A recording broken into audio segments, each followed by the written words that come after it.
TRS పార్టీకి వ్యతిరేకంగా ఏ విధంగా నిర్ణయించుకున్నా అది తెలిసిన విషయం. ఇటువంటి పరిస్థితుల్లో వాస్తవ విషయాలు చెప్పాలని చెప్పి వారు రావడం జరిగింది. మళ్ళీ రిక్వెస్ట్ చేస్తున్నా, ఎవరినైతే ఇన్వైట్ చేస్తామో కొన్ని ఛానల్స్ను భారతీయ జనతా పార్టీ బహిష్కరించింది. మీడియా అంటే గౌరవం మాకు, విలేకరులు అంటే చాలా రెస్పెక్ట్ మాకు, విలేకరులతో మాకు ఏమి ఇబ్బంది లేదు. కానీ కొన్ని యాజమాన్యాలు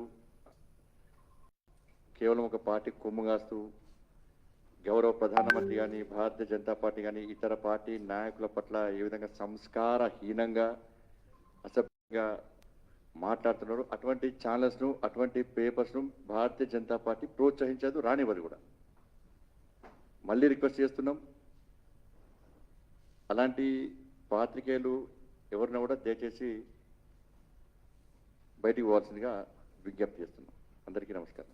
ఇప్పుడు గౌరవనీయులు పెద్దలు శ్రీమతి నిర్మలా సీతారామన్ గారిని మాట్లాడవలసిందిగా కోరుతాను.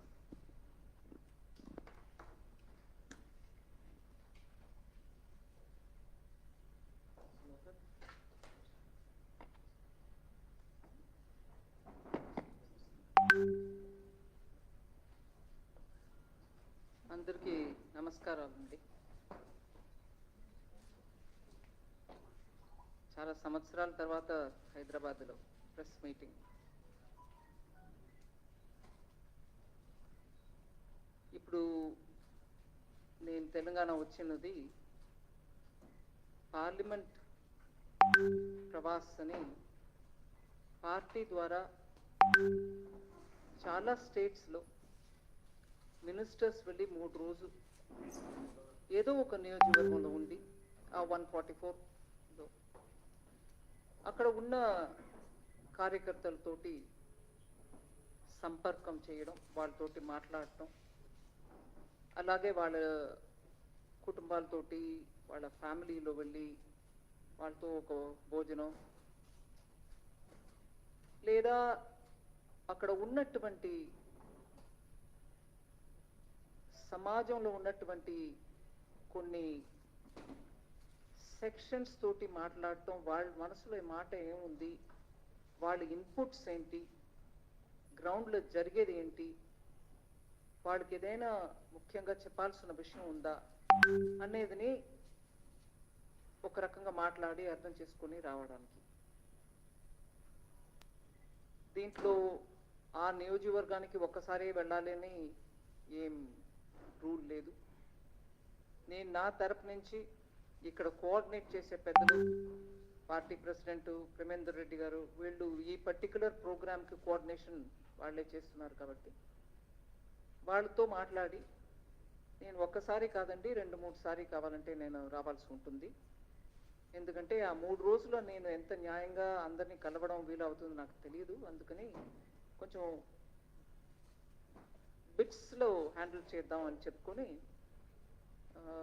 ఈ పట్టు 3 రోజుల్లో కొంతమందిని మళ్ళీ 2-3 సార్లు అందరినీ కలుద్దామనే ప్లాన్. దీని ద్వారా నిన్న మొన్న నాకు చాలా మంచి అనుభవాలు. మా కార్యకర్తలు అందరూ చాలా ఉత్సాహంగా ఉన్నారు. గ్రౌండ్లో వాడికి ఉన్న సిట్యువేషన్, అట్లాగే ప్రజల పట్టు ఉన్న సేవాభావంతో నేను ఈ ఇష్యూస్ని ఎలాగైనా తీసుకెళ్ళి రాష్ట్ర ప్రభుత్వం లేకపోతే కేంద్ర ప్రభుత్వంలో చెప్పి దీనికి సొల్యూషన్స్ తెప్పించాలి అనే కమిట్మెంట్ తోటి ఉన్నటువంటి కార్యకర్తలు నాకు చాలా ఇన్స్పిరేషన్గా ఉండింది. అది కాకుండా పర్టికులర్లీ ఇంట్లో వెళ్ళి కార్యకర్తలతోటి ఉండడం అనే ఆ కార్యక్రమంలో కూడా ఒకరోజు భోజనం ఒక ఇంట్లో, ఒకరోజు పొద్దుటే బ్రేక్ఫాస్ట్ ఇంకో అని ఇవాళ మార్నింగ్ కూడా ఒక దళిత్ బస్తీలో ఉన్నటువంటి ఎస్సీ మోర్చా ప్రెసిడెంట్ వాళ్ళ ఇంటికి వెళ్ళాం, మండల్ ప్రెసిడెంట్ వాళ్ళ ఇంటికి వెళ్ళాం. వాళ్ళ కుటుంబం అందరితో సభ్యులతోటి మాట్లాడటం జరిగింది. సామాజిక వర్గం అని చూసి పర్టికులర్లీ ఒక కమ్యూనిటీ అని వెళ్ళకుండా ఈసారి ఫార్మర్స్ యాజ్ అ సెగ్మెంట్, రైతుల సమస్యలని అర్థం చేసుకోవడానికి ఇవాళ మార్నింగ్ ఒక పెద్ద మా కిసాన్ మోర్చా సంబంధించిన కార్యకర్తలు, వాళ్ళతో స్నేహంగా ఉన్నటువంటి కొంతమంది రైతులు, వాళ్ళందరినీ పిలిపించి ఒక కన్సల్టేటివ్ మీటింగ్ లాగా వాళ్ళ విషయాలు చెప్పడం, అది విన్నాక దానికి జవాబు కాదు కానీ అది విని దాని తర్వాత నా వాట వచ్చినప్పుడు మోదీ బీజేపీ గవర్నమెంట్ 2014 నుంచి వాళ్ళ వరకు రైతులకి ఏమేం చేశారు, ఇంకా ఏం చేస్తూ ఉన్నారనేది కూడా వివరంగా చెప్పడం జరిగింది. నిన్న అన్ని పార్టీలో ఉన్నటువంటి మోర్చాస్ను అంటాం, అంటే 6 మోర్చాలు ఉన్నాయి. Kisan Morcha, SC Morcha, ST Morcha, minority Morcha, OBC Morcha, మహిళా మోర్చా, ఈ 6 తోటి కూడా వాళ్ళందరూ కూడా ఒకే మీటింగ్కి వచ్చారు. వాళ్ళు ప్రతి ఒక్కరు కూడా వాళ్ళ ఇష్యూ, మోర్చా సంబంధించిన ఇష్యూస్ చెప్పారు, అవి మాట్లాడుకున్నాం. సో ఈ పట్టు ఎసెన్షియలీ పార్టీ కార్యకర్తలు, పార్టీ కుటుంబాలు ప్లస్ పార్టీ సంబంధించిన మోర్చాల నుంచి వచ్చే రిప్రజెంటేటివ్స్ వాళ్ళందరితోటి సంపర్కం చేయడమే మెయిన్ ఈ పట్టు విషయం. సమ్మన్ సబ్స్టెన్స్ నాకైతే చాలా బీజేపీ ఒక సంగారెడ్డి, కామారెడ్డి, నిజామాబాద్ పక్కన ఉన్నటువంటి కాన్స్టిట్యువెన్సీలో ఉన్న మా కార్యకర్తలు అందరూ కూడా చాలా మోటివేటెడ్గా ఉన్నారు. It was very very inspirational. As opening statement ఇంతే నేను చెప్పదలుచుకున్నాను. ప్రేమేందర్ రెడ్డి గారు అడిగే ముందు మీ పేపర్ ఛానల్ పేరు చెప్పండి. ప్రగతి భవన్ నుంచి పేపర్ లీక్ అయింది. ఇంత స్థాయికి ఒక నిర్మలా సీతారామన్ గారు తెలంగాణకు వస్తుండడానికి ఇంత భయపడు ఎందుకో నాకు అర్థం కాలేదు. టీఆర్ఎస్ పార్టీకి, ముఖ్యమంత్రికి క్వశ్చన్స్ రాసి ఈడ భారతీయ జనతా పార్టీలో బీజేపీ బీట్ చూసేటువంటి రిపోర్టర్స్ అందరూ సత్తా ఉన్నోళ్ళు, పక్కా కంకలు అంటారు, కంకలు వాళ్ళు ఇక్కడ అంటే వాళ్ళకి ఏం తెలియదు. మీరు ప్రగతి భవన్ క్వశ్చన్స్ చేస్తే అడగాలనా? ఇటువంటి చిల్లర వేషాలు దయచేసి బంద్ చేయాలి. వారు అన్నిటికీ సిద్ధం ఉంటారు, వారికి ఫైర్ బ్రాండ్ వారు. కాబట్టి మీడియా దయచేసి ఛానల్ పేరు కానీ పేపర్ పేరు చెప్పినాక వారికి క్వశ్చన్ సార్ కొన్ని ఛానల్స్ చెప్పాల్సిన అవసరం లేదు, బహిష్కరిస్తాం కాబట్టి గౌరవప్రదంగా.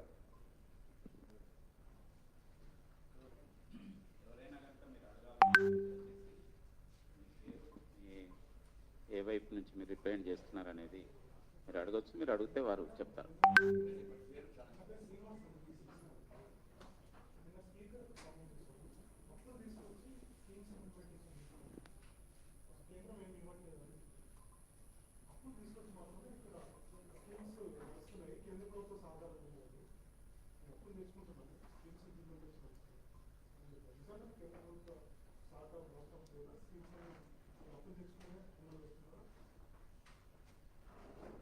ప్రతి స్కీమ్కి కేంద్ర ప్రభుత్వం ఒక వాటా ఉంటుందండి, స్టేట్ ప్రభుత్వం ఒక వాటా ఉంటుంది.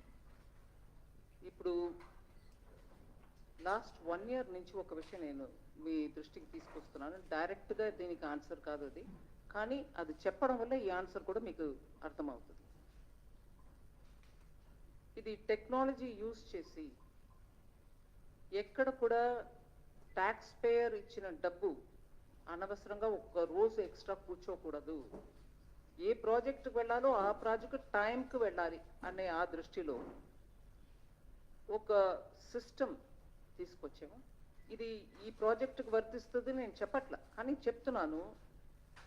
ట్యాక్స్ పేయర్ ఒక్కొక్క పైసాని సరిగా ఉపయోగం చేయడానికి కేంద్ర ప్రభుత్వంలో ఏమేం చర్యలు తీసుకుంటున్నాం దాంట్లో ఒక్కటి మీ ముందు ఇప్పుడు పెడుతున్నాం. దానివల్ల డిజిటైజ్ చేసేసాం పూర్తిగా.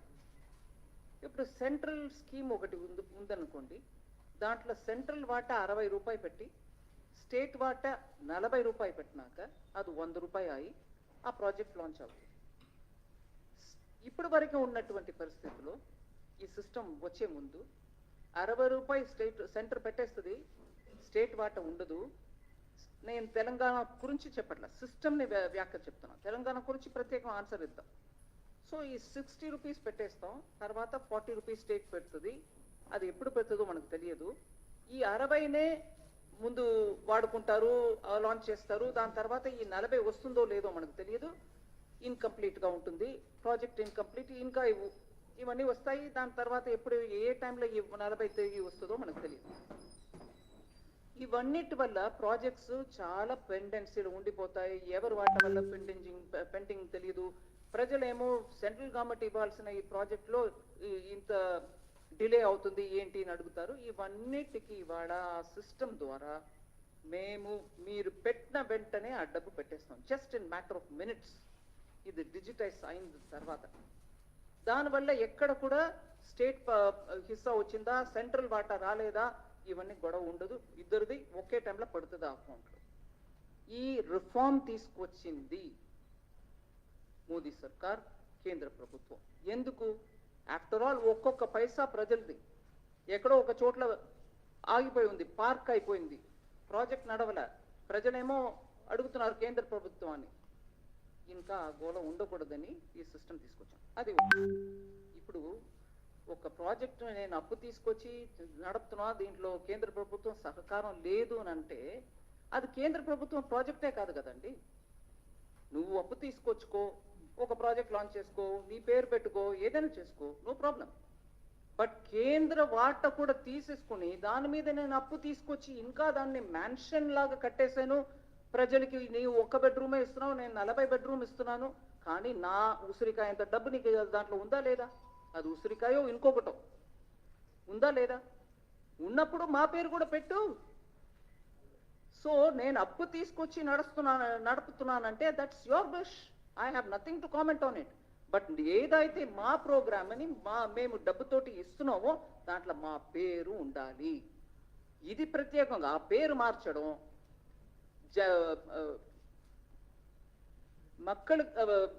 జనతాకి, ప్రజలకి ఇది మా ప్రోగ్రామ్, అది కేంద్ర ప్రభుత్వం ప్రోగ్రామ్ కాదు అని చెప్పడం ఇవన్నీ అనవసరం. ప్రజలకి కేంద్ర ప్రభుత్వం ఇస్తుంది, మీరు ఇస్తారు, ప్రజలకు మంచి కొరకు అందరూ చేస్తున్నాం. అందరం చేస్తున్నప్పటికీ అందరూ చేస్తున్నాం ఒప్పుకోండి. కేంద్ర ప్రభుత్వం వాటే లేదు, మేము మా పేరు పెట్టుకుని కప్పు తీసుకుని నడుపుతున్నాం అంటే అది మీ ప్రోగ్రామ్ అయ్యా. దాంట్లో నాది ఉంటే నాది ఉందని చెప్పడానికి నీకేం అభ్యంతరం అని అడుగుతున్నాం.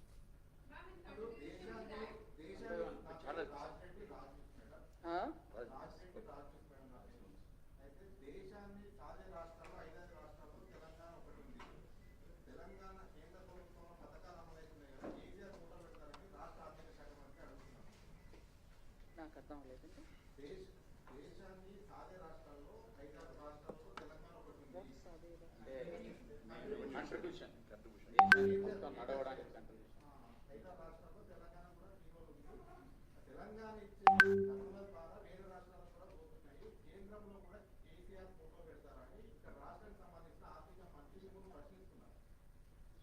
ఇది నేను కొంచెం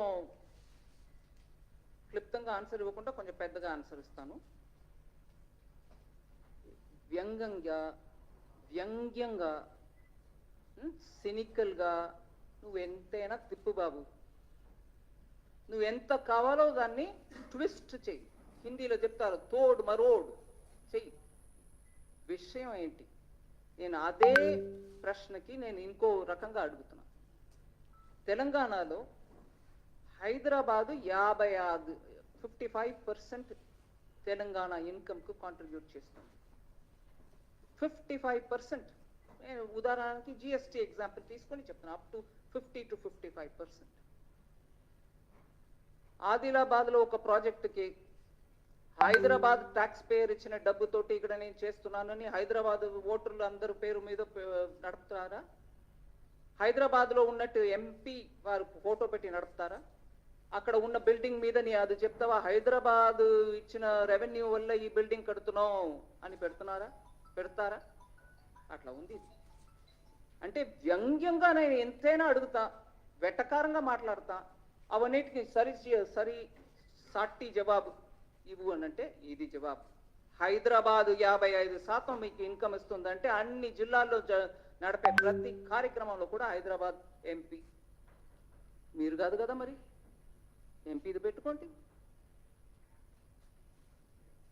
ఇట్లా జవాబు ప్రజల కోసం ఇస్తున్నావు, ఎదురు ఆపోజిట్ పార్టీ కోసం ఇవ్వట్లా.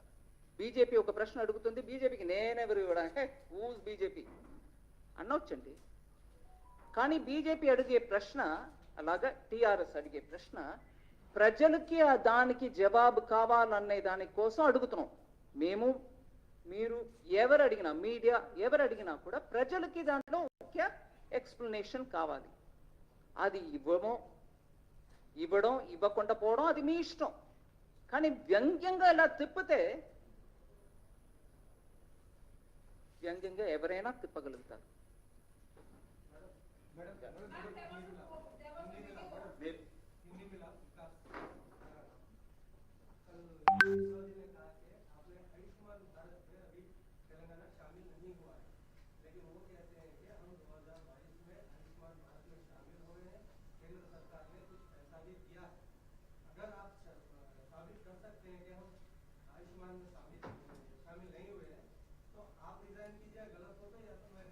यही भाषावली ऐसे ही होता है, मगर मेरा उस दिन का प्रेस कॉन्फ्रेंस का रिकॉर्डिंग देख लीजिए. मेरा रिकॉर्डिंग नहीं है, आपका रिकॉर्डिंग ही देख लीजिए. उसमें मैंने क्लियरली बोले 2021 तक, शायद जुलाई 2021, if I remember correct, I said it May 2021. లేదు, వారు హిందీ ప్రశ్న అడిగారండి, నేను మళ్ళీ తెలుగులో మీకు కూడా అదే విషయం చెప్తాను. తెలుగులో చెప్పనా? నా ప్రెస్ కాన్ఫరెన్స్లో నేను ఏం చెప్పాను ఈ విషయం మీద అనేది ఒకసారి శుభ్రంగా చూసుకోమనండి, చూసుకొని మాట్లాడమనండి. దాని తర్వాత ఇంతో అవ్లు అంత టెన్షన్ పెట్టుకుని ఇదేం డ్రెస్ అయితే ఇదేం రెసిగ్నేషన్ చూసుకుందామండి. ప్రజలు ఎవరిని తీయాలి, ఎవరిని పెట్టాలనేది ప్రజలు చూసుకుంటున్నారు. ప్రతి మాటకి రోజు పొద్దుటే లేచి రోజు సాయంకాలం ఒక ప్రెస్ కాన్ఫరెన్స్ పెట్టుకుని పల్నా నువ్వు రిసైన్ చెయ్యి, నీ అన్ని ఏకవచనం. రిసిగ్నేషన్ తర్వాత ముందు నేను ఇచ్చినదని చూడమనండి. నేను దాంట్లో చెప్పింది కూడా ఇదే.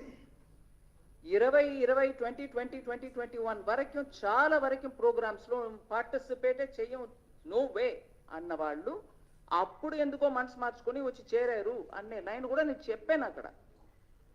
కానీ ఆ 2021 జ్ఞానం ఎందుకంటే వచ్చింది? అప్పటి వరకు ఏం చేశారు? ప్రజల్ని మబ్బు పెట్టడానిక?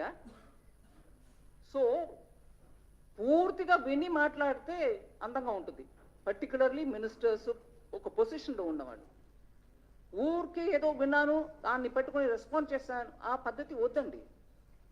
ప్రజల కోసం మనం కొంచెం డీటెయిల్డ్గా, మ్యాటర్ ఆఫ్ ఫ్యాక్ట్గా చెప్పడం అవసరం.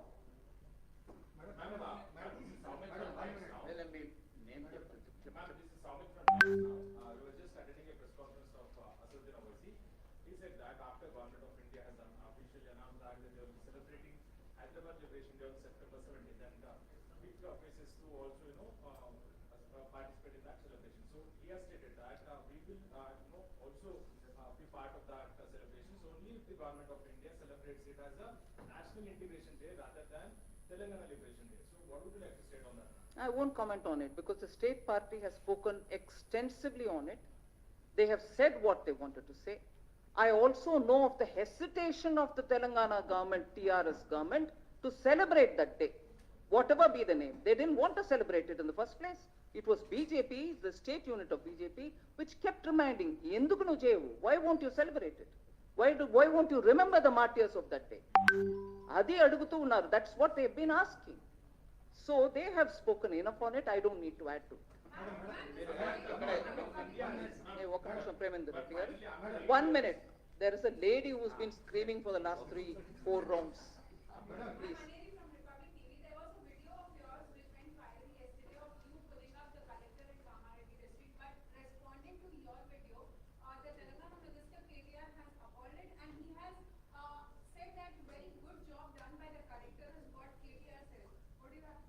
I am not here to judge whether the collector has done a good job or a bad job.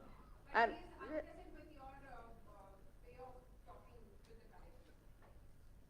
can I answer now? I am not here to judge about the conduct of the collector. But as a people's representative, I have every business to ask a question. And when I ask a question, please point out to me, through that entire conversation before that PDS ration shop, if there was anything objectionable, unparliamentary, discourteous language that I've used. So as a people's representative, if I ask a question to an administrator, and if he is unable to give me an answer, I even went to the extent of saying, oh, you don't have an answer now? Maybe after half an hour you can give me. I said that also. Now if after that, somebody, whoever be it, minister, MP, MLA, whoever be it, media, if you think that wasn't right, you have every right to your opinion. But I think, as a people's representative, I have every business to ask and seek an answer. If my language was objectionable, you have every business to comment. But I think I have not crossed any limits of parliamentary language, discourteous language, none of that. So where is the objection? Madam, the 15th Finance Commission has, I'm Rahul from the Hindu. The 15th Finance Commission has clearly recommended to the Government of India to revisit the FRGM Act. After all, the Act is 20 years old. The 15th Finance Commission Has recommended to Government of India to revisit the FRGM Act. It's almost 20 years old now. I'm asking this question in the background of the frequent poses of our Chief Minister that the limit of FRGM has not been raised for government, state government to raise additional loans. What is your stand on that? 15th Finance Commission recommends.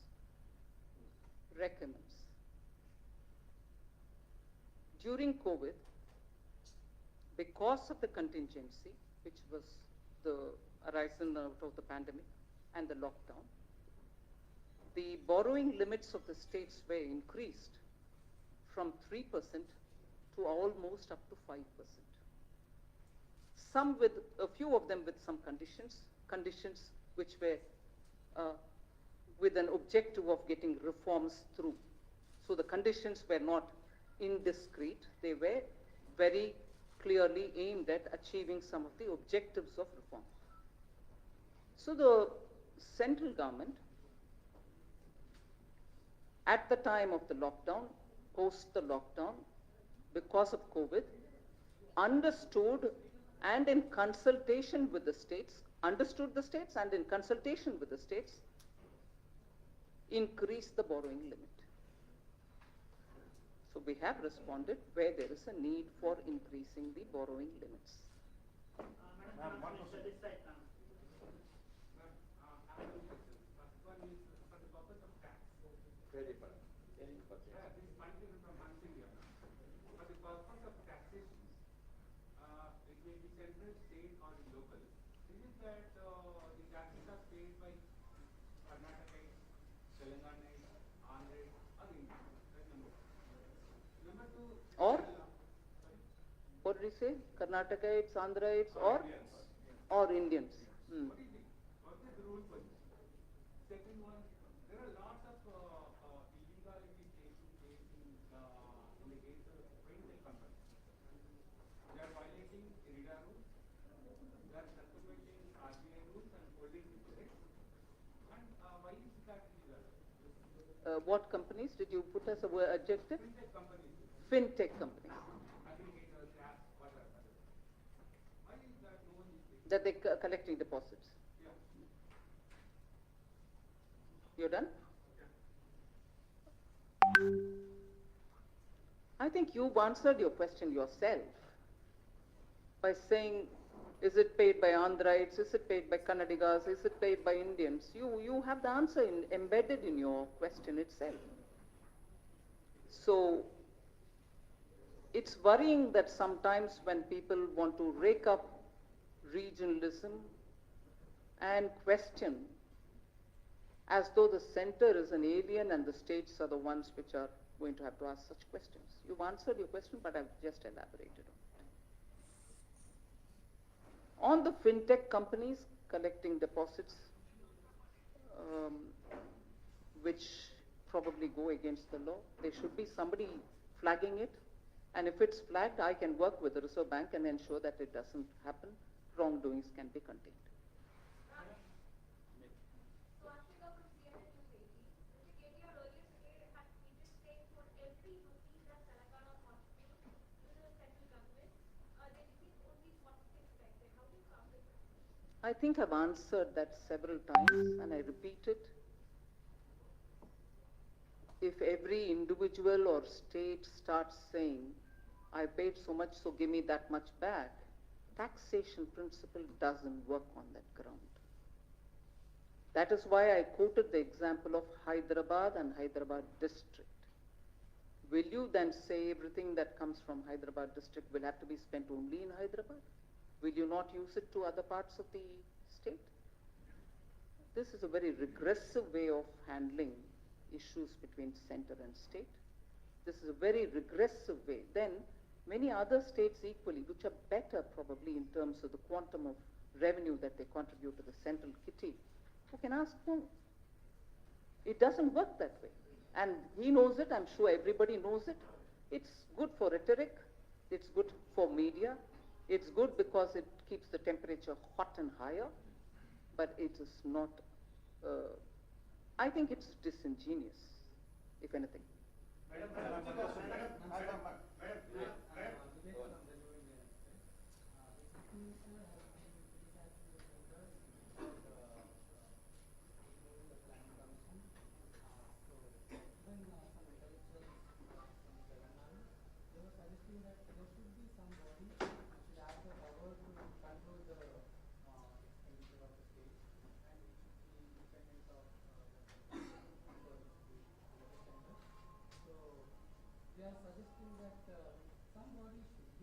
So the Planning Commission earlier, according to them, therefore, was controlling their expenditure, and that was okay for them. But whereas under the Constitution, there is an act which tells the Government of India Expenditure Department should have an oversight over the state's expenditure, that's objectionable.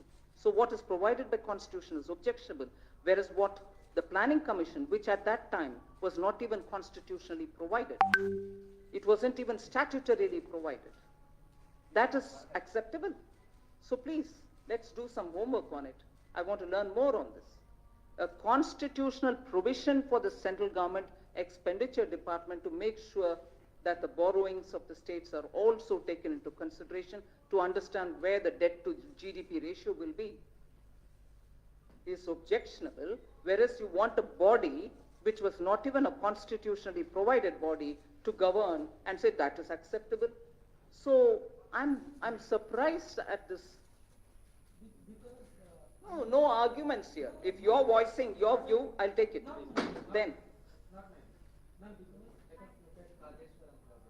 Yes.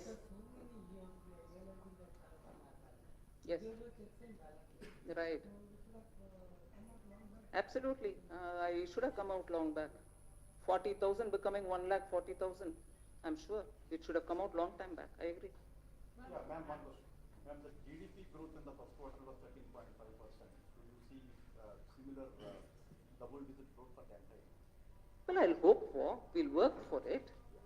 And I'm also taking into consideration the facts that economies which were far developed than India, economies which are comparable with India like the other emerging markets, and I'm not deriding anybody, but the reality is, at a time when multilateral institutions, whether they are World Bank, IMF or any others, who are looking at global economy, are clearly saying that many of these countries are on the verge of recession if they are already not in it.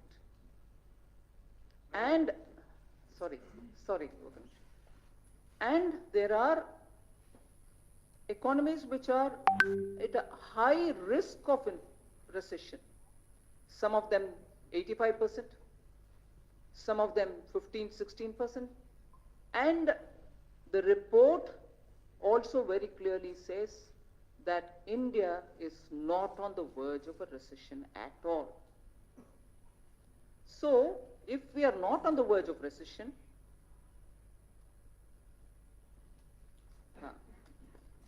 I'll just read out the numbers so that you'll know what I'm talking about. This is a Bloomberg report. It says, I'm starting from the highest, not by the size of the economy. Sri Lanka has 85% probability for getting into recession. New Zealand 33%, South Korea 25%, Japan 25%, China 20%, Hong Kong 20%, Australia 20%, Taiwan 20, Pakistan 20, Malaysia 13, Vietnam 10, Thailand 10, Philippines 8, Indonesia 3, India 0. Bloomberg report. So if we are not on the verge of recession, it also gives me the confidence that if we are constantly responsive in terms of the sections which need hand-holding, in terms of the boosts that we have to give the economy, we will keep going on that route. And therefore, the Q1 growth, which some argue saying it's on the base, on a low base, but low base of last year, Q1 over 2020 when there was a lockdown also was low base. So it's all right, whatever be it. Compared to the economies that we are talking about, we are still on a very sound wicket. We are literally the fastest growing economy. The number, whether it is 7.8, 7.5, 7.4, all that is later when it comes. But we will be continuing to go in that strength. I think the people of India have really understood that they are coming out and spurring the economy, and I'm really grateful that they're coming out of the COVID distress.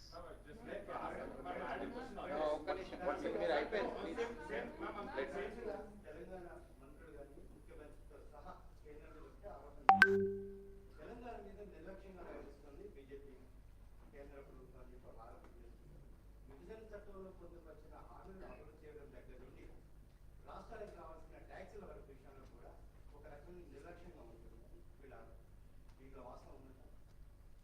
1% కూడా వాస్తవం లేదు. నేను ఖచ్చితంగా చెప్తాను. ఈ అబ్స్ట్రాక్ట్గా నిర్లక్ష్యంగా ఉన్నారు, మాకు ఏం చేయట్లేదు, మాకు ట్యాక్స్ ఇవ్వట్లేదు. ఇప్పుడు ట్యాక్స్ గురించి వారు అడిగిన దానికి నేను చెప్పాను. ఫార్ములా ఫినాన్స్ కమిషన్ ఇస్తుంది. ఎవ్రీ మంత్ ట్యాక్స్ డెవల్యూషన్ ఆ ఫినాన్స్ కమిషన్ ఇచ్చిన అదే ఫార్ములా మేరకి మేము ఇస్తూ పోవాలి.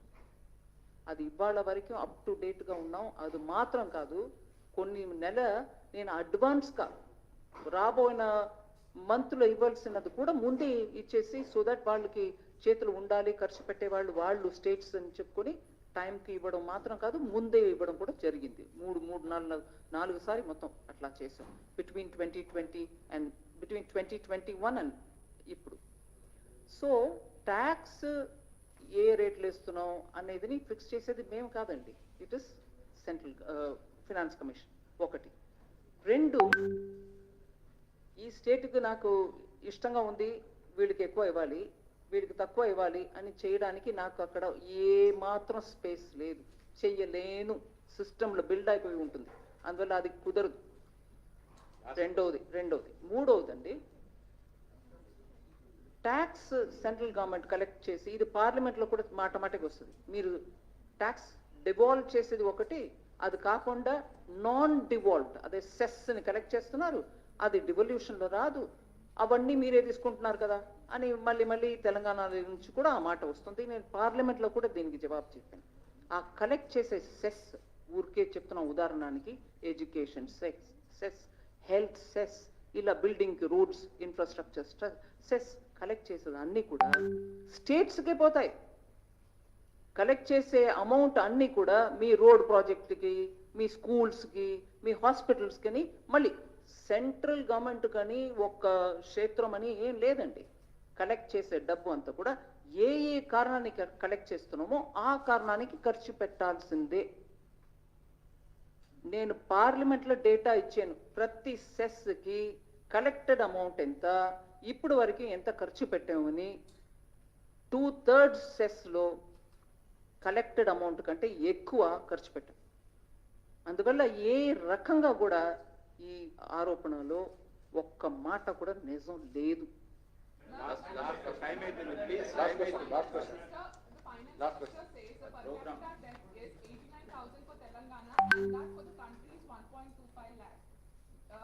Based on what you said the other day, so would you like to clarify on that? And to that, they say the debts are in the FRBM limits, and there are not many loans. Oh, I'm very glad you asked this question. I'm actually very glad that you asked me this question. It's one thing to have your debt very much under the FRBM limits. Good, and that's how it should be. there are out of the budget borrowings which you also do, and these are when your public sector undertakings under the state government or any other such, who have revenue source of their own and whose board takes a call and then you go and borrow. And then that board, that company can repay it. But what is shown in the budget, which the central government also under the FRBM asks, saying how much is it? Is it 4%? Is it beyond 4? Is it 5? And during COVID period, it didn't have to go beyond 5 and so on. If you borrow under the FRBM, but probably borrow as much or more outside of that, which doesn't come into the budget. It's outside of the budget. Now, both put together, you may say, why should you put together? They have taken care of by borrowing because they have a provision to borrow. They also are seeking permission and then borrowing. But many of that is beyond their capacity and it doesn't even come into your budget. You're not telling the people of Telangana or the elected representatives about that burden also getting added on here. So, in a way, we are all spending time talking about things, saying, no, it is blue, dark blue, but not light blue, but that it is blue is the discussion. And that, in a way, by getting further, deeper in this conversation, Telangana is probably accepting that they are actually beyond the limit. So it is this, but it is not that. Arey Baba, both put together, it is that. Na. Will you put together? You shouldn't put together will be the next answer. I can tell you by before the time I leave from the city, there will be one more response. There will be one more response to say, no, what is she saying? You can't add these two. I am not saying add these two, but eventually the state is getting burdened by out of the state budget borrowing as much as this. This at least is in the knowledge of the assembly, that is not. Chepta. For the out of the budget borrowings, you are already adding for the previous years. It should be retrospective instead. I'm not getting into that debate, ma'am. We can have it separately. I'm not refusing to get. ఒక్క నిమిషం అండి, జవాబు చెప్తున్నప్పుడు నాకు అంత intelligence లేదు మీలాగా అష్టావధానం చేయడానికి, కొంచెం మెల్లగా వెళ్తాను. So it's all right. We can always get into the details of this is not it, that's not it. Is she talking like this? Overall, and I quoted the former finance minister of Telangana when I said, every child born in the state has now got 1.25 lakh on their head. What was the response to it? No, it's not 1.25, it is probably 110. You are admitting that you're burdening the future generation. Wo hai story. Please. No, I can't. No, you had your turn. Please hold on. That one, ఇప్పుడు వరకు ప్రశ్న అడగలేన వాళ్ళు అడగండి, మళ్ళీ అదే.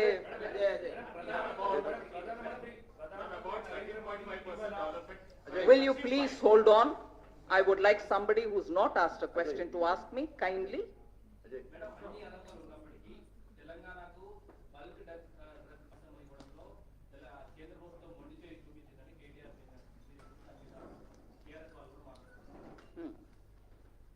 ఎలా మొండి చేయి చూపింది? అదే ఎలా మొండి చేయి చూపించింది ఒకసారి చెప్పండి. అదే అర్థమైంది బల్క్ ఎలా మొండి చేయి చూపించింది కొంచెం చెప్పండి. లేలే అదే కేటాయించకుండా అదే కదా మొండి చేయి. ఏంటి మొండి చేయి ఎలాగా? No, wait a minute, ma'am. Let's not mutually help each other.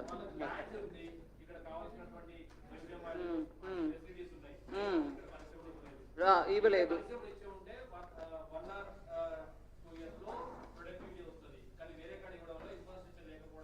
వేరే కాడ ఇవ్వడం వల్ల అనే మాట కరెక్ట్ కాదండి. అందరికి ఇస్తాం, అందరూ ఎవరికి వాళ్ళు ఇస్తాం. మీరు మీ టైంలో అది ఆ పర్టికులర్ ప్రాజెక్టు ఈ పర్టికులర్ ప్రాజెక్ట్ అంటే నేను కొంచెం వివరం తెప్పించుకొని మాట్లాడతాం మీతో. బట్ ఒకటి ఈ కాళేశ్వరం గురించి చెప్పారు చూడండి, దానికి కావాలంటే ఇంకొకటి విషయం తీసుకోండి. ఒక ప్రాపర్ డిపిఆర్ అంటే ఏంటి? Draft project report, detailed project report which comes draft version లో, అది అప్రూవ్ అయినాక అది వెళ్ళి ఫైనలైజ్ అవుతుంది. అది వాజ్ నాట్ ఈవెన్ ప్రిపేర్డ్. నేను ఆల్రెడీ 40 to 1,40,000 చెప్పాను. Cost of running of the water pumps చాలా ఎక్కువ. ఇది సస్టైనబుల్ కాస్ట్ కూడా కాదు, ఫీజిబుల్ కూడా కాదు. ఒక ఆర్టీఐ, నేను చెప్పట్లా, ఆర్టీఐ ద్వారా తెలంగాణ గవర్నమెంట్ నుంచే వచ్చిన రిప్లై, దానికి అప్పు తీసుకోవడం గురించి చెప్పారు. మేము అప్పు తీసుకుని నడుతున్నాం కదండి, మీకు ఎందుకు అభ్యంతరం అన్నారు కదా. చెప్తున్నా, అప్పు తీసుకోవడం దానివల్ల what is the burden on every citizen of Telangana చెప్తున్నా. ఆర్టీఐ ద్వారా వచ్చిన రిప్లై, అప్పు కాళేశ్వరం కోసం 8.25% నుంచి 10.9% వరకు వడ్డీ తీసుకుంటున్నారు. సస్టైనబుల్ అది? ఇవన్నీ ఆలోచించండి. ఊరికే మేమేం మాట్లాడలేదు. ఇక్కడ ఉన్న సమస్యల్ని ప్రజలకి ఖచ్చితంగా తీసి చెప్పాల్సిన బాధ్యత మా అందరికీ ఉంది.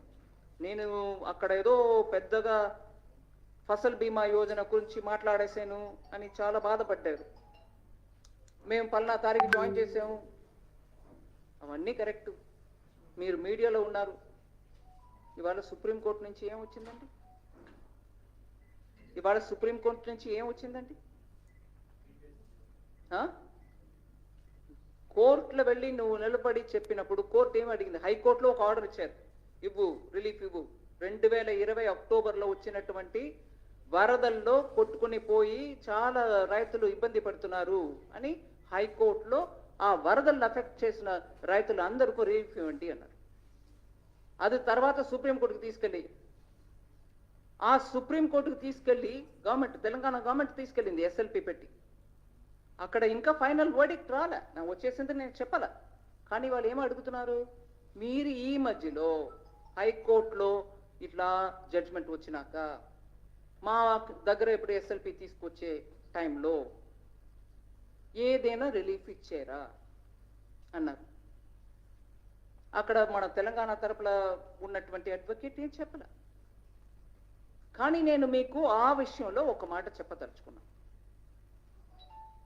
SDRF, disaster relief fund, national disaster relief fund, ఇవన్నిట్లో ఎస్డిఆర్ఎఫ్ కూడా డబ్బు వస్తుంది, దాన్ని పెట్టుకొని మీరు రిలీఫ్ ఇస్తారు. ఈ వరదల విషయంలో అక్టోబర్ 2020కి వచ్చిన వరదల విషయంలో ఎస్డిఆర్ఎఫ్ ద్వారా కేంద్ర ప్రభుత్వం ద్వారా సెంటర్ శాంక్షన్ చేసిన అమౌంట్ 188 కోట్లు, 188 crores, 188 crores.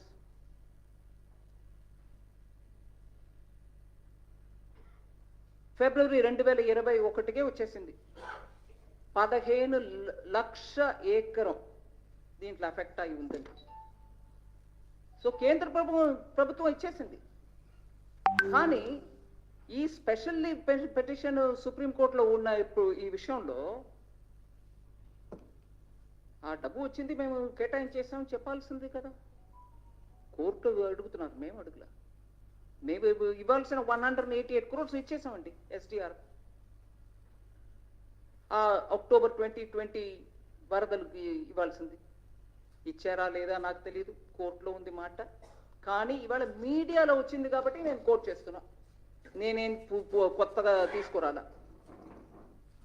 అక్కడ క్లియర్గా ఆ రిపోర్ట్లోనే అంటున్నారు, 2020 వరదలకి ఎస్డిఆర్ఎఫ్ ద్వారా కేంద్ర ప్రభుత్వం 188 కోట్లు. I read that sentence if you want.